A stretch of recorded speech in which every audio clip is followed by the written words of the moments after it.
Yo, what's going on, guys? And let's talk about Alex Toohey. And I think he's somebody that if you guys haven't been following around the league, he's been Australia's prospect for a few seasons. One that isn't technically a true NBL next star, even though he did join the program instead of going to Gonzaga. Born May 5th, 2004, a combo forward at 6'8". He's been playing for the Sydney Kings since 2023. And this year, he averaged 11.5 points, 4 rebounds, 1.5 assists, 1.5 steals, just under a block a game. Shot 34% from 3-on-3 attempts a night, 46.5% from the field.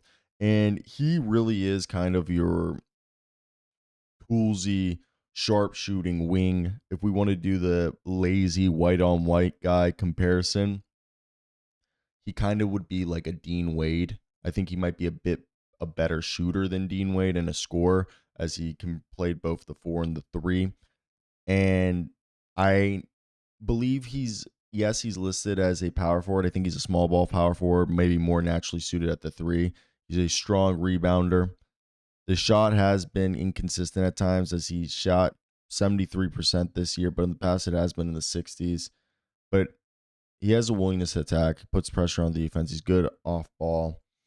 And to me, what you have here is a guy who can kind of create for himself off the dribble. He's probably going to be more of a set shot sharpshooter in the NBA, but he's a willing defender, a willing rebounder. He's going to be a connector. What he is he is a winning player.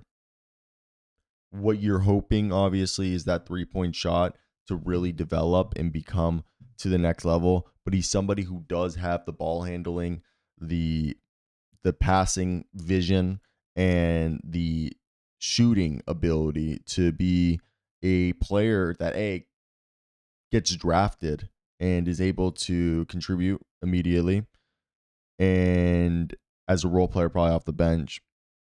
Now, is his ceiling maybe not an all-star? Yeah, I don't think that's within the realm, but I think if he adds strength, works on his game, he could really be a good starter in the NBA, being a complementary player who spaces the floor, occasionally has a good night, can defend opposing teams' players. Maybe not a lockdown defender, but he's no cone. He's not going to be somebody that is going to be like picked on or mismatched hunted all night. He's not a liability like that. And he'll be able to play in transition. Now, I think he is someone that is definitely, of course, able to, if he wants, to shock people and be way better.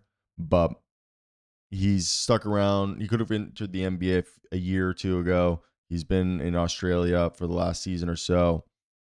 I think this is the year he comes. He could end up being a draft and stash too. Let me hear your thoughts.